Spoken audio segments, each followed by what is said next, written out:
मेरा नाम है मैडी और आपका मैडी इनसाइट्स में स्वागत है।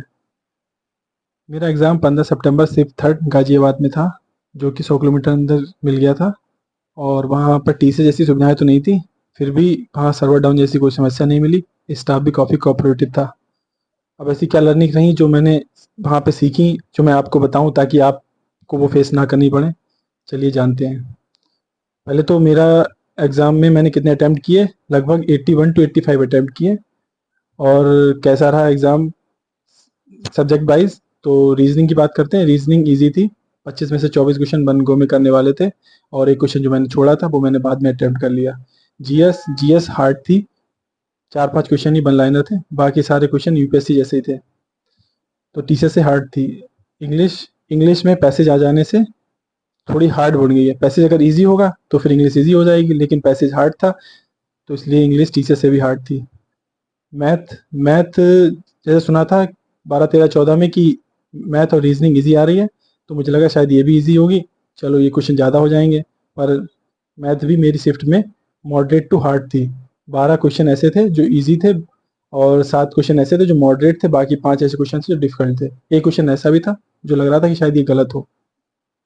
और क्या लर्निंग रही है तो मैं आपसे शेयर करना चाहता हूँ।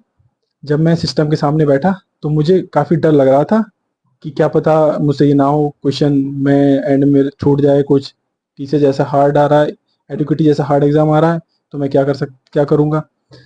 तो मैंने गहरी गहरी सांसें ली और कुछ गाने जो गुनगुनाए जिनसे मुझे हिम्मत मिली।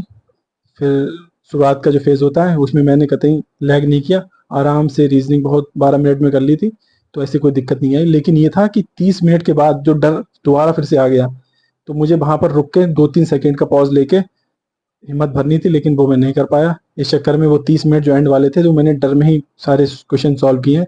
जो मैं अगर 2-3 मिनट का ब्रेक ले लेता, 2-3 सेकंड का, तो शायद उतनी हिम्मत से वो कर पाता, जल्दी हो भी जाते और डर भी नहीं रहता। तो आप लोग जब बीच में डर लगे तो आप थोड़ा 2 मिनट का पॉज़ लीजिए, 2 मिनट कह रहा सॉरी 2 सेकंड का पॉज़ लीजिए और आराम से रिलैक्स होके फिर पेपर करिए। एकदम से फ्लो जो है उसे तोड़ दीजिए कि बीच में आपको डर लग रहा है तो वो टूट जाएगा, फिर सही हो जाएगा मामला। और क्या-क्या टॉपिक में आप कर सकते हैं।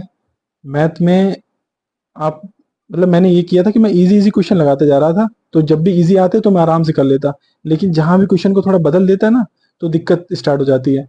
तो आप ऐसे क्वेश्चन कीजिए जो मॉडरेट मॉडरेट हों। अगर आपने सारे ईज़ी क्वेश्चन सब चैप्टर्स को पढ़ लिया है, तो कोई दिक्कत नहीं है। अगर आपने वही नहीं किया तो सबसे पहले आप चैप्टर्स ही करिए, कि ताकि कुछ चैप्टर्स के ईज़ी क्वेश्चन भी आ जाए, तब भी आप कर लें। और फिर उसके बाद अगर ये है तो आप मॉडरेट क्वेश्चन कर लीजिए, जो भी मॉडरेट पिछले आए हुए हैं किसी भी एग्जाम में, तो आप वो क्वेश्चन करेंगे तो आपको वहाँ ईजी पड़ेगा थोड़ा। और इंग्लिश में आप ऐसा करिए कि आर्टिकल पढ़िए, कोई भी आर्टिकल लीजिए, 15 मिनट उसे पढ़िए, और कोशिश कीजिए कि जो उसके लिखा है ना वो आपके माइंड में इकट्ठा होता जाए। कि आप मान लें पहली लाइन पढ़ी आपने और आप चौथी लाइन पे आए, तो आपको पता होना चाहिए कि पहली लाइन में क्या लिखा था। तो इस तरीके से आदत डालिए। और अगर आपको उस पे क्वेश्चन भी लगाने हैं तो इंग्लिश माध्यम बहुत बढ़िया है, ऐप है, उस पे जाइएगा, आर्टिकल मिलेंगे आपको, उन्हें पढ़िए, तो उसके नीचे क्वेश्चन दिए होंगे, आप उन्हें करिए, तो उससे आपको काफ़ी फ़ायदा मिलेगा। और एरर डिटेक्शन वाले क्वेश्चन तो प्रीवियस ईयर में जो भी 3-4 लाइनों के क्वेश्चन हो एरर डिटेक्शन के, तो आप उन्हें ट्राई कीजिए। उन्हें करने से आपको फ़ायदा ये मिलेगा कि एग्ज़ाम में उसी टाइप के पूछा जा रहा है, तो वो ईज़िली हो जाएँगे। और जीएस में बाकी सब नॉर्मल जैसे लोग करते हैं उतना ही पढ़िए। और एक परमार सर की वीडियो है निट्टो सीरीज करके, तो निट्टो के जो एक वीडियो है उसमें बताते हैं कैसे ऑप्शन एलिमिनेट करके हम आंसर तक पहुंच सकते हैं। कभी कभी ऐसा क्वेश्चन आया था जिसका आंसर आपको पता ही नहीं है, लेकिन फिर भी आप ऑप्शन एलिमिनेट करके उस आंसर तक पहुंच सकते हैं।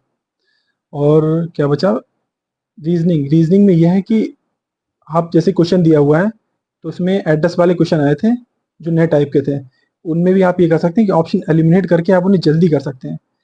तो ऑप्शन अगर आप एलिमिनेट करेंगे तो आपका टाइम बचेगा। जैसे मेरे में सर क्वेश्चन आया था एड्रेस वाला, तो पूरा क्वेश्चन दिया हुआ था, उसके ऑप्शन दिए गए थे कि किस में सही है ये।